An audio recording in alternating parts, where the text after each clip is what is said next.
Good evening, everybody. Happy Friday, Cyril. How you doing, buddy? I'm doing well. How are you doing today, man? Doing awesome, man. It's going to be a party. It's going to have some fun. And yeah, this is going to be exciting. So, Funny Toro, first one. Yes, Funny. Welcome, buddy. Welcome, Good to dude. have you. How's it going, Funny Toro?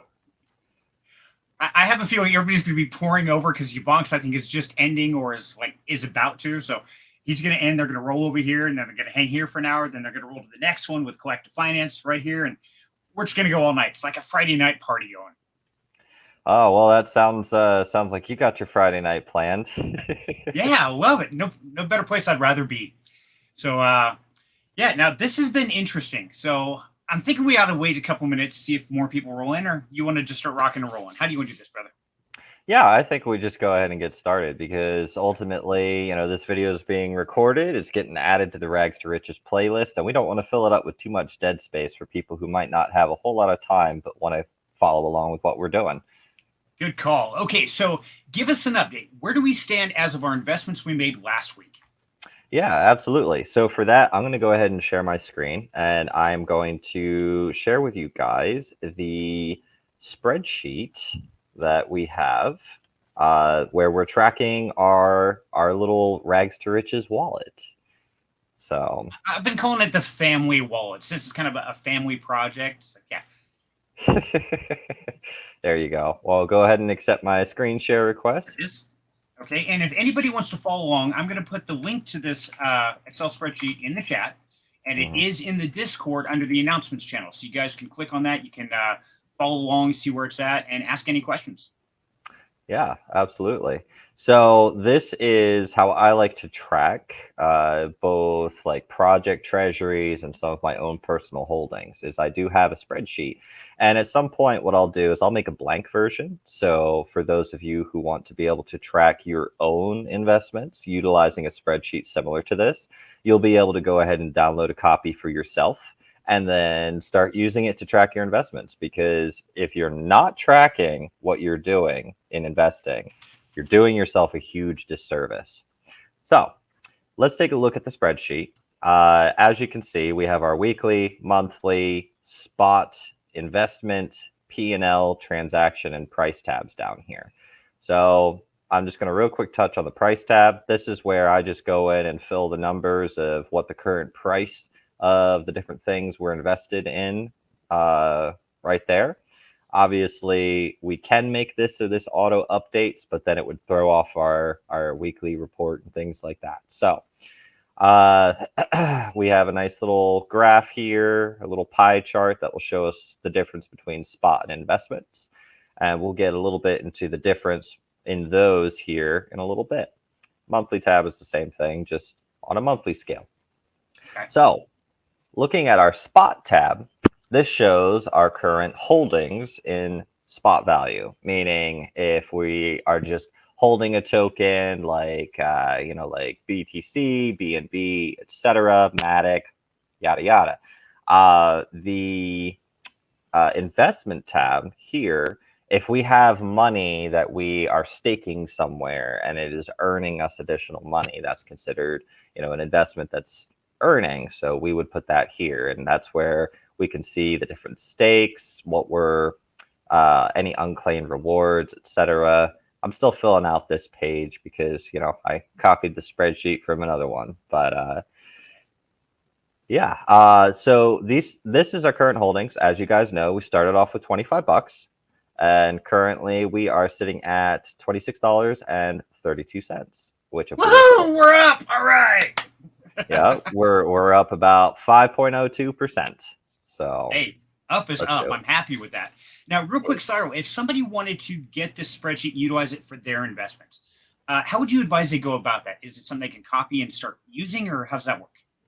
Yeah, so I was planning on making a blank one that people could download, but if you go to that tab or that link that Serenity shared, you can click on File, make a copy, and then it will make your own copy for you, and then you would just start filling it out with your stuff. We even have a transaction tab because gas fees paid is still money coming out of our pocket, so we should track it, right? And this is where we document the date we did our transactions, as you can see, that's when we did our last episode. All the transaction hashes, when we approved spending the USDC in the wallet, when we bought the wrapped Ether, the BNB, and the wrapped BTC. So yeah, it's important to track all of that. It is. Now, like Dave said here, says, I like to ape and forget what I bought in. And yeah, Dave, I've done that too. And I think one of my biggest sins here is that I don't track this kind of stuff. I'm like, oh, I'll remember. It's okay. And, how hard is it to go in and do this? I mean, like, is it really critical? Is it something we kind of do? Or what would you rate this as importance level? So importance level, I would put it up there fairly high, right? Because how many of you have purchased something maybe on a network that you don't usually frequent and forgotten about it? Or maybe it's in a wallet somewhere and you don't usually use that wallet. And then you come back and you're like, crap, I meant to, sell that one when it hit a certain point, and I missed that because I wasn't paying attention. Having a spreadsheet like this or a way to track your investments, some people use a notebook, some people use a notepad on their computer, some people, I don't know, maybe make memos on their phone, but you should always be tracking what you're buying, what you're selling. In another protocol, somebody said, hey, I've been buying this token every so often. How do I see what my DCA is, what my cost average is? And, there's no real way to see that, because if you go to a scanner, if you bought it with what it's paired to, like Matic or something like that, it's going to show you today's current value of that Matic. So if you bought 10 Matic and, that's 92 or that's $9.20, but when you bought, Matic was at $1.50, that would have been $15. So it throws off your average. But by doing this, you can track all of those different steps that you take. Okay. Now, with the government, we don't know what they're going to do for regulation, but of course, we're all in fear of the capital gains and all that kind of stuff. By utilizing this system, will that give us all the information that we're going to need down the road if they do decide to do stuff like that, or is there more that we need to do? So if you were going to track it for like tax purposes, it does make it very easy having all those transactions right there. Because for those of you who don't know, you can roll the gas fees paid into your cost basis. So essentially, it's a credit against your profit, right? So if you bought something on Ethereum and you spent $100 on it, but you paid $40 in gas, and it goes up to $150, and then you take your profit, right? You can say that your cost basis was $140 because you paid $40 in gas. Okay. And then you're only reporting $10 of profit. So it's good to have that stuff jotted down. And that's why, as you can see on our transaction tab here, I have the gas fees right there. Now, on that aspect, and I know we're not financial advisors, guys. None of us here. This is friendly advice. This is fun. This is trying to guide and teach. But on aspects like that, so if you're showing a big loss, something like that, is that something that can be utilized for that on tax losses if you got an LLC or something? Yeah. So if you have a loss, right? If you made $1,000 and then you go and you buy something else and you lose 800, then that's only 200 in reportable profit, right?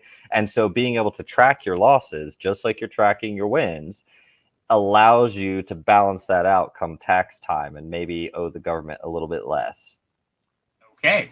Hey, so that's great advice. I didn't know. So, okay, I'm going to have to learn this spreadsheet thing. We're going to do private classes like on Saturday afternoon for the special kids like me, because it's going to be challenging. But yeah, so our wallet right now, I did do the 25 USDC dollar deposit, so that we have that. So let's go ahead, send that over from my other wallet. So we'll plop that here into our spot because we have $25 worth in there now. Well, $25.25. So as you can see, that auto updates our little pie chart here. And then Serenity, tell me about the votes. Yes, absolutely. Let's bring up the vote chart and where we stand currently. So I have to share my screen. Hey, that would help. Let's do that. This is why we can't have nice things. Okay. Share. And there we go. Okay. So our voting poll. Now, of course, as you guys know, our votes are broken up into two factors, because all of our investments, given our rules of engagement, are that 20% go to blue chips and 80% go to DeFi or the projects that we vote on, but we vote on the blue chips as well. So that's why our polls are separated here. Now, for the 80% in our DeFi projects, we had multiple listings, which is great. I'd love to see even more of these. Hey, you bonks, the party doesn't stop, brother. But we ran into an interesting situation. So first place was tied between Collective Finance and Wolf Capital. So really interesting situation. But one thing I do know is that Mr. Cyril Keir here does not have his vote cast, and so therefore he will always be the deciding factor in any ties moving forward in the future. So, Mr. Keir, would you share with us your vote for today's poll? Yeah, sure. So the having looked into both of them, the reason why I am going to say that due to the tie, we will go with Collective Finance is because Wolf Capital requires you to lock your funds for 60 days. When you are trying to build a small wallet, especially here in DeFi, you should be avoiding time locks. If you can find a place where you can farm your money and earn that doesn't involve a time lock, great. But especially with a smaller wallet, you need to be nimble. You need to be able to quickly move your money, redeploy it, take profit, etc. when you hit certain targets. And if your money is locked for 60 days, you can't do that. And so for this purpose, again, this is not, a negative or an endorsement of one versus the other. This is just looking at it from the standpoint of trying to build a small wallet and with limited funds and grow it. And so for that reason, we will be buying Seagold with Collective Finance instead. Okay, so what you're saying is basically that's one of those factors of risk versus reward. If you have to lock an amount, then that raises that risk level, and that's what we want to avoid, especially on a small wallet, right? Yes, 100%. Because if a project, let's use a theoretical example here. Let's say you've locked your funds, a project is promising you X percentage return. What happens if something goes wrong? You can't quickly exit your position. If they announce, hey, we're not able to pay the yield anymore, and so everybody starts dumping or everybody starts selling, you're stuck because your money is locked, right? And so then you just have to kind of watch helplessly as it rides its way all the way down. Yep. And so the lock stake, to me personally, it's kind of like that whole concept of not your keys, not your crypto that you would deal with in centralized exchanges. It's kind of the same thing. I mean, you're giving it to them. Here you go. And whatever you do, I'm just going to accept. So that's something that in your experience, you're saying is a very high risk and something that should probably avoid more often than not, unless there's some real sound business principles behind it.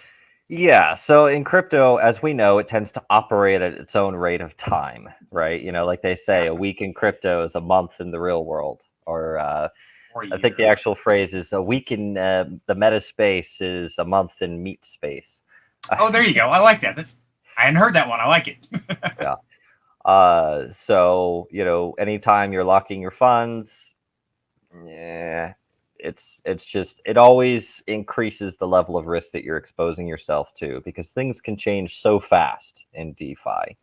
1 minute everything is great, the next minute, they're shutting off the liquidity management system and everybody dumps, right?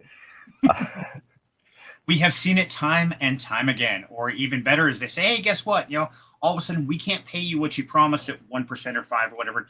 We're going to cut that into 10% of what we said, and it's going to be locked here for another 5 more years. And then 6 months later they cut it again, and it's like, yes, I'm done. Oh, we calculated it off the current price of AVAX, and now we owe you nothing. Yeah. Actually, I had that happen to me. I think we talked about that on Red Light. Yeah. A month ago, they said, oh, we owe you $3,000 for your investment. All right. I get something back. Next month, they say, oh, by the way, we redid it on today's price, and you know what? You got an extra $1,000. I'm like, what the hell? Yeah. How does that work? I love it. Yep. But, all right. So based off of that, here's the thing. Seagold is located on what network? I know. Come on. First one who answers it. Come on. Throw it in the chat there, guys. Does anybody know what network arbitrage or Google? Well, okay. Apparently, Never mind. Cyril knows. That was Yeah, good. so that was a total slip there. My bad. So yeah, it's on Arbitrum. Now, clearly, our USDC is on Matic. So you're gonna learn today. I love learning me stuff, new stuff. Yeah.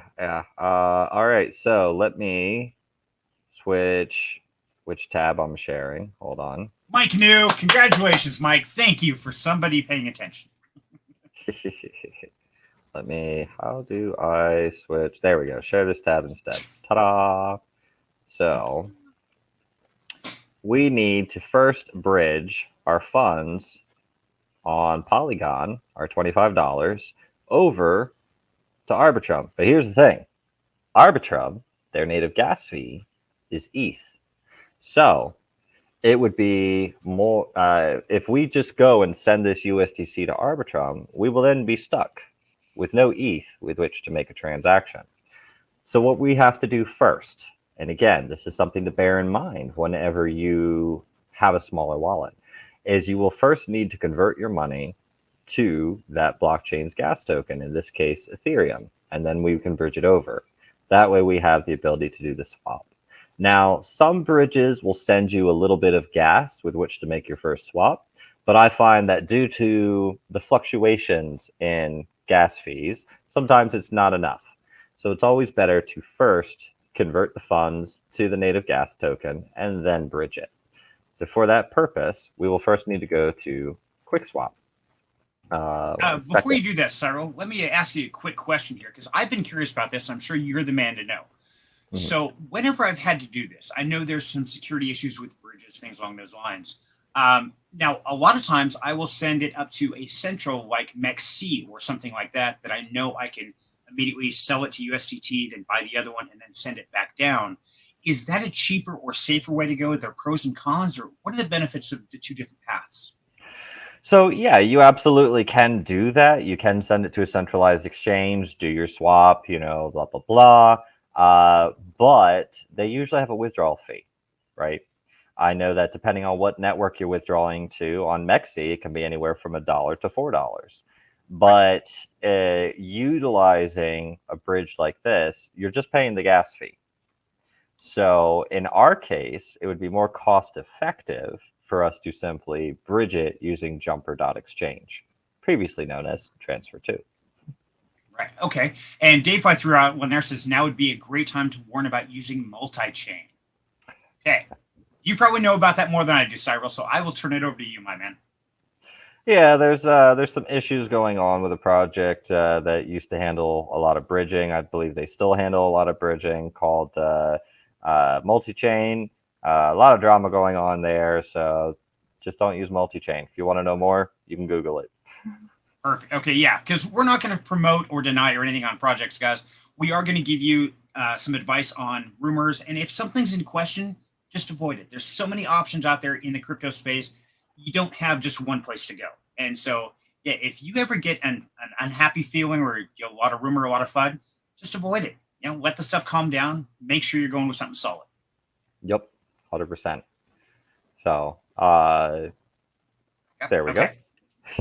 So, obviously, first things first, what blue chip won the vote? Do you remember? Yes, I do. In fact, there it is. Not that one. Minimize. Hold on. Come on, mouse. What's the end of my mat? There we go. Okay. Matic won our vote, and it won by one vote. We had a 1, a 2, a 1, a 1 all across the board. Congratulations, Matic users. So since we're already on Polygon, what we will first do is we'll convert our sorry, I was just reading the comment. What we'll first do is we will convert our USDC, the 20%, right? Which in this case is $5, and we will convert it to Matic. So we're going to go ahead and do that swap. Now, while you're doing this, are you actually updating the spreadsheet on another screen, or do you keep track of that? When's a good time to update that spreadsheet during this journey? Usually what I do is I will update the spreadsheet when I have finished any purchases or transactions that I need to do. But I can go ahead and update it in process. So let's see here. Paid 2 cents for that. I will fancify the spreadsheet and everything when I'm done. Okay. Let me just drop that in there. We'll drop the date, 06/02/23. We paid 2 cents in gas. Purchase attic. And then we can go we can go back over here to our spot. We would grab our updated amount of Matic, which is 6.447. And we drop that in here. Boop. And there's our Matic. And so now it's updated all of that. We would subtract the $5 from here. Boop. All right. So now that spreadsheet is updated. We can go back over to QuickSwap. And now, if you recall, we need to first convert the rest of our USDC here to ETH. So that would be 20 bucks, which is going to give us. For those just joining us, that's because ETH is the native token on the Arbitrum One blockchain. So we've got to get that moved over. Correct. So we're going to do that swap.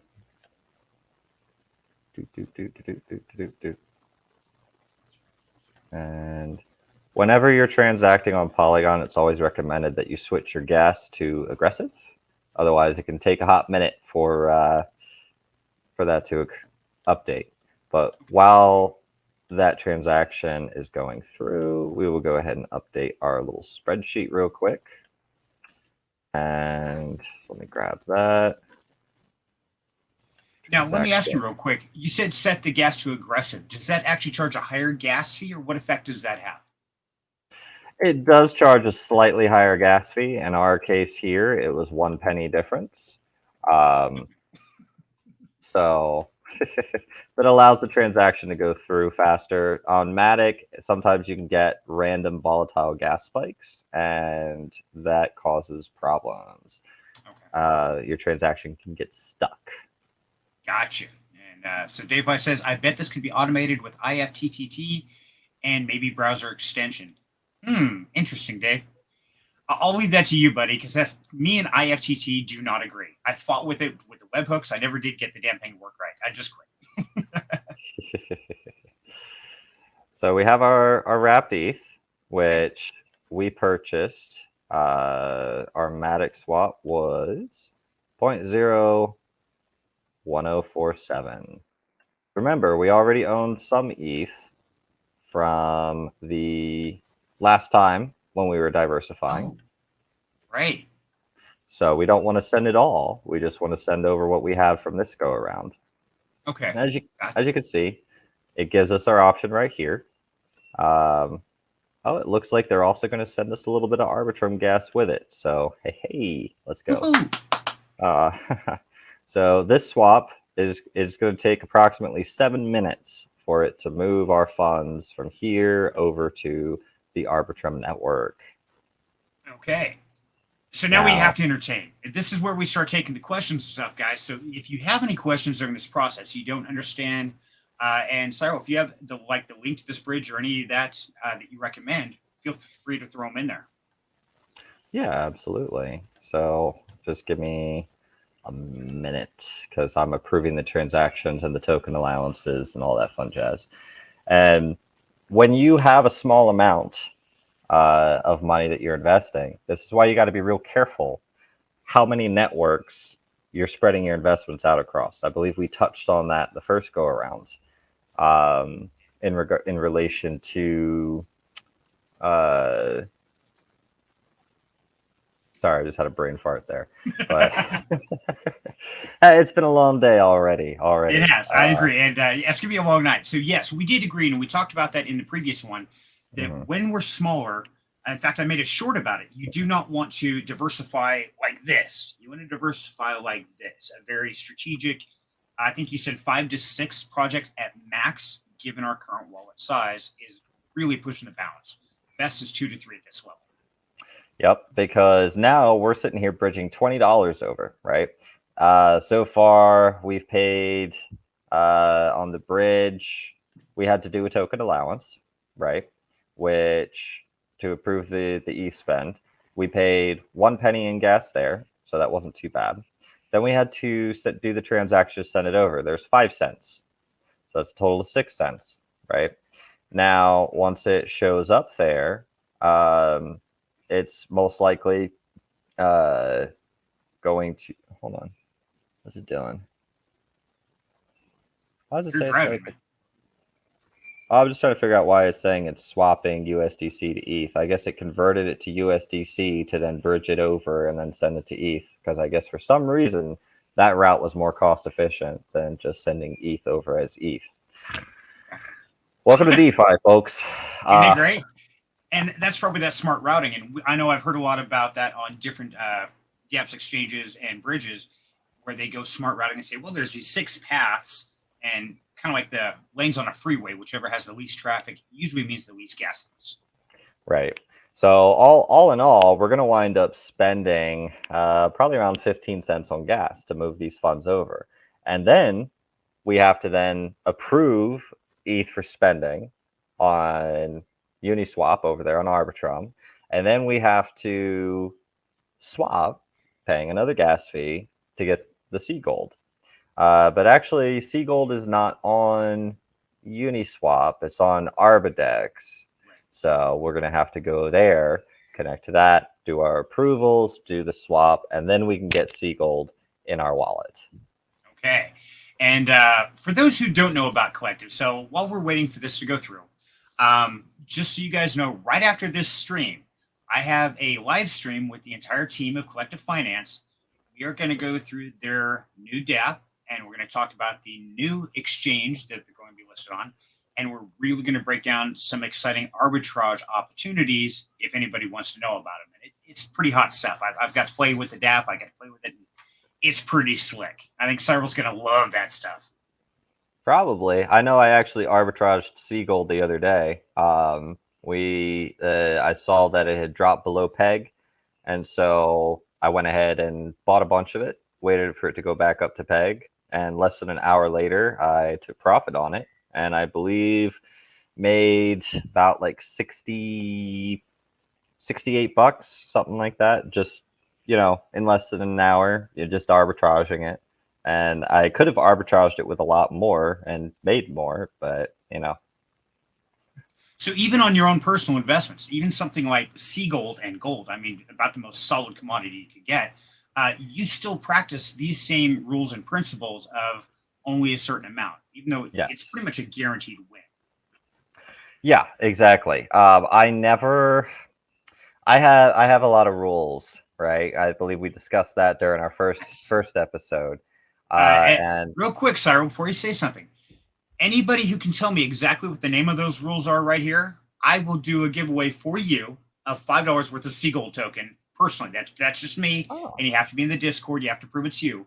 First person who can name those rules in chat wins. So just like the name of the rules, not like all of the rules that I have. There's a lot of them. Yes. There's a title for those rules of the quote. Okay, sorry. Go ahead, Cyril. I just want to throw that out. I want to have some fun, buddy. Yeah, no, you're good. Hopefully I don't, accidentally slip this time and give the answer away like I did with Arbitrum, right? Yeah. If you say it, you're paying this one. All right. Fair enough. But okay. Yeah. Crap, I forget where I was. I don't know. Sorry, I wrecked the train. Oh, right. So yes, you are correct. I have my rules. I will only allocate a certain percentage or a certain amount to any one particular investment, even if the investment is a surefire thing, right? Doing that and having, that discipline allows you to succeed in the space, because that way, while it may be slowing down your particular growth on your wins, it's also protecting you from much larger losses on your losses. Right. And now let me ask you, so a lot of us, like we talked in the previous episode, we're not a very disciplined group of people, plain and simple. I mean, most of us live check to check. And so we're used to scratch tickets and lottery tickets and gambling and slot machines. I mean, stupid shit. Um, your rules kind of eliminate all that possibility. So even though you have a guaranteed win, there's absolutely no way, you still operate by those rules. Now, do you feel that it's almost like, I don't know, maybe addiction of recovery addiction, to where if you ever break one, it's too easy to just kind of landslide down into going back to gambling again? Yeah, it is. It is very akin to that, actually. Because anytime that you are trying to build a pattern of habits. Oh, great. We have insufficient funds for the gas. Hold on a second. Let me switch this. Insufficient funds to gas. Do we have enough for low gas? Risk aversion rules. Nope, that wasn't it, Day 5. Keep going, buddy. Crap. So we don't have enough gas. Give me a second. This is a great example of what we have to face. So because remember, we switched it over to ETH so that we would be able to go ahead and have that, but it converted it to USDC, and now it's trying to do a swap. And I ain't got the gas for the swap. Luckily, I can real quick switch to one of my other wallets and send us a little tiny bit of gas. Okay, so in this situation, if somebody doesn't have that other wallet and have a backup plan for a backup plan, how would they go about fixing this? Is that where you would dip into your blue chips, and that's where maybe they can become a lifeboat if necessary to complete a transaction? Or so, well, the problem with that is those blue chips are on a different network right now, right? Oh. So that would make it a little difficult. However, give me one second. A lot of networks will have a faucet that you can use. Now, Okay. in this case, I don't know where the Arbitrum faucet is to get a little bit of ETH gas, so I can't say for sure if they have one. But a lot of networks will have a faucet that will send you a tiny little bit of their network token, so that you can do a swap like that. And But if anybody knows the faucet, throw it in the chat down below. I mean, it'd be great. We all want to learn together. Like saying, yeah, it is. so, And so now let me ask you something on the Cyril, since we're going to utilize this to go over and buy C gold. But one thing we always know is any blockchain we operate on, we need to keep some gas fees in reserve. So yes. once it gets there, what percentage are we going to keep in the gas fees for reserve, and what percent are we going to put down in C gold? Yeah, so one second. Let Sure. me make sure that the right wallet's connected. Connect. There we go. And I can send some if you need it. I've already got it on Arbitrum. Oh yeah, no, we're good. I already sent, while we were talking, I already sent myself over some gas, so we're good. What I would do in this case, if let's say we move $20 over, we know that ETH gas on Arbitrum ranges between like 8 to 20 cents per transaction. So in this case, as long as we have about $1 in buffer, we can keep about $1 as ETH gas, and we can convert the rest. Okay. And so it's a good practice. And that's one thing I talked about in the Zero to Hero series, is one of the worst things you can do is go over to a blockchain and then buy all into a crypto project, because then you can't even afford to take your profits. You can't do anything. So it's really bad. And I went through the whole scenario. It's like, okay, I was going to sell $20 worth of O-Burn to get gas for my car, but I realized I had no gas to sell the O-Burn. So I had to actually go deposit money on my card to buy it was just a train wreck. And I've been stuck in that multiple times. And a lot of people do that. That's definitely something that even experienced people in DeFi make that mistake. We just forget. It happens. Well, it also happens a lot more frequently on the Ethereum network, where Ethereum gas fees can be as high as 30, 40, 50, $60, right? You know, during times of high congestion, I've seen gas fees go up to like $8,000 to perform a transaction. Jesus, what are you doing? Buying a house? What the hell is that? I guess, but you know, Yeah, so it happens a lot more frequently on Ethereum because a gas spike happens, and all of a sudden, even your $50 isn't going to cover the cost of the transaction. So you just got to wait for it to go back down. So yeah, we have our gas, we have our tokens, so we can go to trade. Okay. Boop boop boop boop boop. We have our little bit of ETH, and that's our gas. Let me see, how much is that in gas? Should be, yeah, it's $1.91, so we should be good. So we are going to swap our USDC to Sea Gold. And since we already have the gas, we're just going to go ahead and do it. Okay. But first, we got to pay for Enable. Right. How much I can set us back? It is going to set us back, let me see, 16 cents. That's not too bad, but as you can see, it is more expensive on the Arbitrum network than we're used to on the Matic or some of the others. So that's where everybody needs to be mindful of what the average gas prices are and what the exchange rate is, depending on the blockchain you're running on, because one might be 2 cents and one might be 20 cents. Yep, and so it's 16 cents for us to do this, to do that confirmation, and it's going to be 61 cents to do the swap. Ooh, ouch. Oh, so at that point, we're going to hit reject, and we're going to drop the amount by $1 because clearly we're going to need to make sure that we have enough to pick up some more Ethereum. Because if we have $1.91, we paid 16 cents. It's going to cost us 60 something cents to do the swap. We're going to want to make sure we have a little, enough so that if we only have enough for one more swap, we can swap some of our USDC into Ethereum. So you have to think about that kind of thing. So it's kind of like chess. You need to think 2 moves ahead. Yeah, and it makes sense because that's the actual next Zero to Hero I'm just finished recording that I'm working on is talking about when you're planning this journey. People don't plan a journey in crypto world. You do in your car. You don't just jump in your car and drive west and wherever you run out of gas. I'm going to live over here now. We plan. We strategize it out. We figure hotel rooms, food, gas, all that. Most people don't make those plans in the crypto space. And so what I found is I have to say, okay, I'm going to take this money from my bank and I want to end up over here with Seagold. Now I have to kind of work backwards. Okay, from Seagold, I need Arbitrum. Arbitrum, I've got to go through the bridge. Bridge, I got to go through the exchange. Okay, and then I can map it all out, but also have a backup plan for each of those, like you're talking here. You've got to save some extra gas for when we go to take our profits or do anything else on this blockchain. Otherwise, we're stuck. We're like out of gas, stranded in some foreign town. Yep, exactly. And that's not a position you want to be in, right? So I've done it. Yeah, once or twice before myself. So, but 1 second. Yeah. And while you're doing that, Dave said you can lower your gas with Poke Network. Look it up, although not for Arb yet.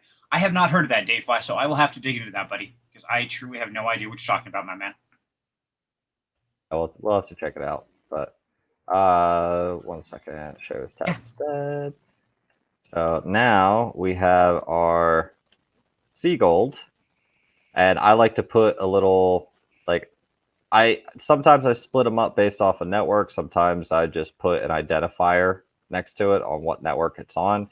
I am going to be going through and cleaning this up a little bit.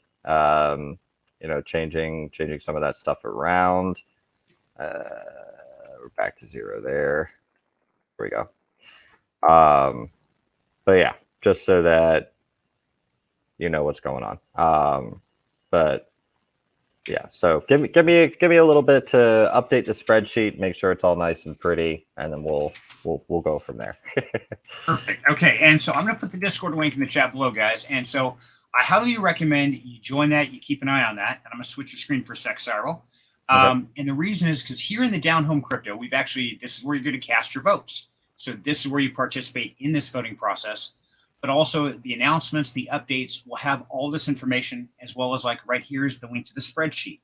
So anything that's going on here in Rags to Riches, if you have any questions and you just want to jump in and learn, hop in here, throw your questions in, whatever you got. This is where we're going to conglomerate as far as a family And you know what? There's no stupid questions. The only stupid question is one that you don't ask, plain and simple, because we're here to help everyone. And I don't care if you were the poorest, newest person in DeFi or the biggest, richest guy on the planet. It doesn't matter. You're welcome here because we don't judge and we're here to help. Unless you like pineapple on your pizza, in which case we're judging you. Oh, I love pineapple on my pizza, man. You can judge me all you like. I will fight that I'm judging you. Perfect. I have been judged. There you go. At least the listeners know, half of the hosts like pineapple on their pizza and half the hosts don't. So, we really cater to all audiences here. We do. Yeah. We don't judge anywhere about anything. I mean, yeah, we're all welcome. We even let you bonks in. That's saying something right there, man. Come on. Now, something I do want to point out. So all those gas fees that we paid, as you can see, the total value of our spot holdings is now $50. And we put in $25 last week and $25 this week. So our profits last week went to paying our gas fees this week to do our investments because we chose to invest onto a different network. So when you guys are casting your votes, I would highly recommend you consider keeping things you're voting for to either the Polygon or the Arbitrum network, since we're already there. But just something to consider, because when you are building a small wallet, you don't want to be wasting your profits bridging here, bridging there, so that you can do this, do that, do this, right? Which is why I said you want to keep your investments when you're trying to build an account to just a couple of projects, 3, 4, maybe 5, right? Don't go beyond that, because you're going to wind up exposing yourself to more risk. You're going to wind up paying more in gas fees, et cetera, et cetera. So just something to be aware of. And now that we've actually added the Arbitrum network into our portfolio or repertoire or whatever, now it becomes much more of a reasonable blockchain to be operating on. It's just we don't want to add all 27 of them. Yes. In our case, though, the money is deposited on the Polygon network. So any investment we do to Arbitrum would require us bridging the funds over. Okay. So that makes sense. And so real quick, I wanted to bring in, it's going to However, I will real quick interject, because, I do have funds on Arbitrum as well. If I know ahead of time, like with this case, I wanted to show you guys the process of having to bridge over and everything like that. But if you are funding from an exchange, most of the exchanges you're able to withdraw to the Arbitrum network, right? So for next week, if the community votes on something that's on Arbitrum, what I'll do is I'll make the $25 deposit straight to Arbitrum. That way you don't have to, we won't have to pay the fees. We distracted you. Sorry, Cyril. I know you read that, and I say start laughing. Yeah. Yeah. Okay. And so that's good to know, because that's one thing that we really have to understand as a small investor is anytime we have this journey, we've got to plan it out. We've got to know where we're going, and we got to know what each step of that expenditure is going to be, because we don't want to get to the end and find out, hey, guess what? We just blew most of our wad on the trip here. Now we got nothing. Exactly. That's why the ETH network is off limits for this, because we'll bridge over and it'll be like the South Park meme, and it's gone. Exactly. That's about it. So real quick, I want to go back through the rules we covered, and nobody has answered the question that I threw out there. So I might get off this one cheap, but rags to riches, the investing strategy. So for anybody who is just joining us or doesn't know what this is about, or is watching the rerun here, guys. So our strategy is to literally try to help people see that they can change their lives with as little as $25 a week. That's the cost of a couple pizzas. And it doesn't have to be every week. It could be $25 a month if that's all you can afford. Whatever it is, we want to try and teach you these best practices using the rules of solvency, everyone. Yes, rules of solvency. So looks like I'm paying myself. You guys should pay better attention. And these are very hard-coded rules that Cyril has learned over decades of trading and investing. So, that's why he's here to guide us, because I am not a trading master by any means. I'm a working class, electrician. Yeah, hourly rate. There you go. I'm very much have always been the gambler type, the scratch tickets, the lottery, the slot machines, whatever. But I'm learning that through these rules of solvency, through patience, and through understanding and planning that I can actually build wealth even with a small bag. It doesn't take a ton of money. Yeah, you flipped that that $20 into $300 the other day, right? Something like Yeah, that. that was So freaking awesome. That blew my mind. I'm like, how do people do this? And then I actually followed your rules. And yes, I turned $17, and I think the grand total was $320 something dollars. Is what I walked out with the other side. So it can be done. It's timing, it's luck, it's patience. Mostly, it's understanding and it's learning, and it's just waiting for the opportunity to come to you versus going out and trying to chase it. That doesn't work. I never understood it, but now I do. patience, discipline. Yes. And I have neither, so I have you. So let's just recap on the investment Yes. that we made. 20% of our $25, ergo $5, was put into our blue chip of the week, which was Matic, and then the other 80%, minus bridge fees, gas fees, approval fees, and all the other fees, um, was put into collective finance. The vote was a tie between collective finance and Wolf Capital, and the tie was broken because Wolf Capital requires you to lock your funds for 60 days in order to generate your yield. Ergo, that's not what we want to do with a small bag. And we don't like locking our money in crypto because time moves too fast, right? So we went with C gold. I personally believe that gold will appreciate in value. And it's actually a great time for us to buy it because gold took a bit of a dump today. And I anticipate that it will rally throughout next week and that we could see a nice 10 to potentially 15% return on the purchase that we just made today. I would have to agree. And this is today's gold chart, guys. I'm actually preparing for the next live stream right after this with the collective finance team, where we're going to be diving into the gold. So, if you're interested at all, this is going to be really cool and a lot of fun. But yes, just like Cyril said, this is the man that watches the markets. He knows what's going on. And like you said right here, this was one of those kind of arbitrage opportunities to pick up some gold cheap and then just watch it go right back up. Because if we zoom out on this chart, we know that, well, I can't, wrong chart. Anyway, we know golden age over time is almost always going to go up.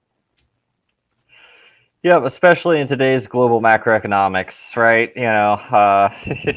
There we go. There's our monthly chart. Yep. And if you look at that pattern wise, if you recognize patterns, you can see that pattern clear as day. It's a cup and handle, right? Right. So what's the cup and handle? So give us a quick crash course on that. What does that mean? What are we looking forward to? A cup and handle is a pattern where it comes up and then it comes back down in this nice little curved cup. It often has a peak in the middle of the bottom, which you can actually see right there on the chart. And then it will pull back again, usually between 15 to maybe 30% of the depth of the cup, right? Which you can see clear as day right there. And that is the handle. Think of it like your little teacup. And if you were to trade that, are you able to draw a line on that chart? I have no idea. Maybe. I just found this for pricing, so I gotcha. Probably not. Yeah, I'm not seeing it. Looks like we're just kind of stuck here. Yeah. So just for those who may be curious, to trade a cup and handle, what you do is you take the high from the peak on the left, right? Ignore the wicks. I would take it from over to the right a little bit, over to the right there. So you would draw a line there, and you would connect it up to the other side, and then past it. Once the price breaks above that line, you can calculate approximately how high it will go by measuring the depth from that line to the base of the cup. Here. Right? And then you count the price in there, or the pips. I know that's a whole different terminology, but you would count the difference between where the line is and the base of the cup. And then you would add that much to when the price breaks out from the handle above that line. And that is where your take profit should be. That's how you trade a cup and handle. But that's a whole nother thing. We're not going to dive into that in this series. At least not right now. But Give it 6 months. We might be talking trading here in 6 months to a year. So you never know. I mean, this journey could take us all kinds of places. And the great thing about this is we don't know what the future holds, guys. Nope. And so we're rolling with what you suggest. I mean, because you guys are the eyes and ears of the DeFi space. We want your input, but most importantly, we believe that we can grow better together as a family with everybody's input versus just me making the call or Cyril making the call. You know, we know what we're doing, but we want to make sure everybody is on the same page and we're all growing together. Yep. Absolutely. Absolutely. Perfect. And so let's see. No, get that screen out of my way. Sorry, guys. I lost. So our basic rules, if you don't know, once again, there they are, is, we're doing 25 a week, 20% blue chip, 80% results of the community vote. And so tomorrow morning, I will go through, I'll wipe the polls, I'll start again. And so definitely join the Discord, get in there and vote on those projects, because our goal is to make this bag as big as we possibly can. And I really hope that some of you are following along on your own bags on these decisions. And I hope we're bringing projects to you that you haven't heard about. If you have any questions, toss in the comments, jump to the Discord, ask us. We are always happy to help. What's Cyril doing? I was looking for something. And he lost it. Okay. No, So, okay. And yes, Yabonks, we accept you, bud. Besides your eccentricity, and you look around behind me. I'm about as eccentric as they get, buddy. I collect it all. I'm all across the board. Serenity. So what's the price of Ethereum right now? It's like, I don't know, something like 1840, something like that. I will sell you an Ethereum for $400. Ooh. That's shiny. No, I'm just kidding. It's where do I trade that in? Is there like a slot machine I put that in, or what? How's that work? yeah, exactly. It's accepted at retailers everywhere. Oh, perfect. Okay. And if you call in the next 10 minutes, you get this free set of authentic pearls. And some waterfront, some oceanfront property in Iowa. Anywho. Exactly. But yeah, thank you everybody for tuning in. Yes. And I look forward to seeing your votes in Serenity's Discord on what we should put our 80% into and what blue chip we should purchase next week as well. So make sure you get those votes in. Thanks for tuning in. And I know you have your other live stream that's coming up here in 6 minutes. So be sure to tune in to Serenity's channel for that as well. And I will see you guys again next week. Absolutely. Thank you, everybody. Have a great weekend. And I hope to see you in like 6 minutes right here with Collective Finance Team. And we're going to learn all about gold. So thank you, everybody. Have a great night. Take care.